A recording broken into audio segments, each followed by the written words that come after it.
Harper Audio presents Vampires Are Forever by Lindsay Sands, performed by Rick Robertson. Copyright 2008 by Lindsay Sands, production copyright 2009 by HarperCollins Publishers. Prologue.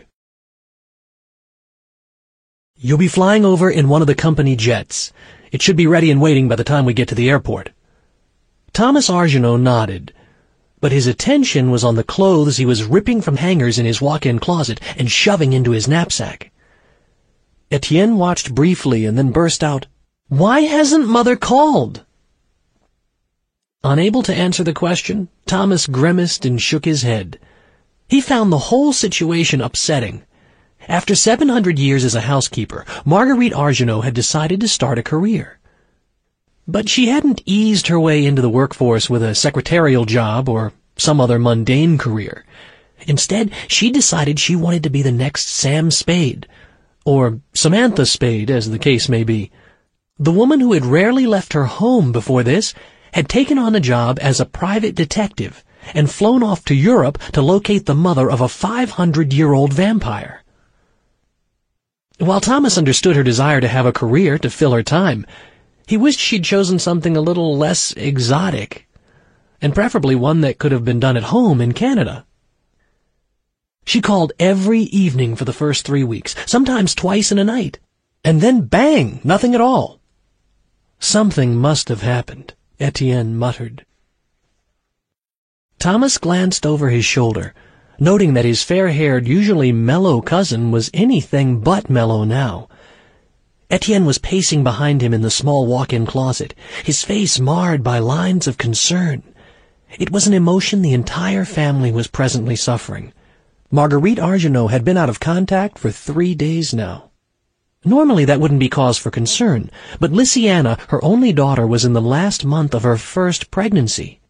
That was why Marguerite had been checking in so regularly.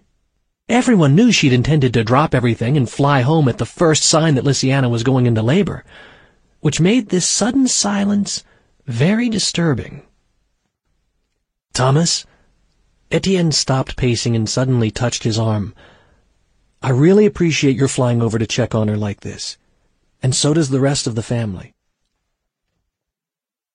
"I care about her too," Thomas said with a stiff shrug and then turned back to his packing, knowing he'd just spoken the biggest understatement of his life. Biologically, Marguerite Arsenault might only be his aunt, but she'd raised him and was the only mother Thomas had ever known. He loved her as much as her daughter and sons did. "I wish I could come with you," Etienne added fretfully, beginning to pace again. "If I didn't have this deadline—" Thomas didn't comment. He knew Etienne as well as the rest of the family wanted to go and look for the missing woman as much as he. They simply weren't able to on such short notice.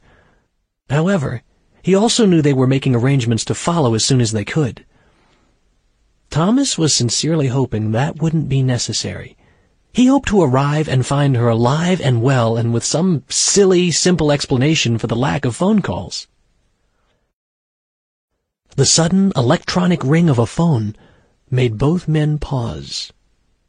Thomas watched Etienne slide a cell phone from his pocket and place it to his ear. His hello was followed by silence as he listened, and then he said, "Okay," and put the phone away. "That was Bastien," Etienne announced. "He's managed to book you a room at the Dorchester Hotel in London. It's where Mother was staying before she disappeared." "London?" Thomas asked with a frown. "I thought Aunt Marguerite and Tiny were in Italy. The case they're working is for some guy from Italy.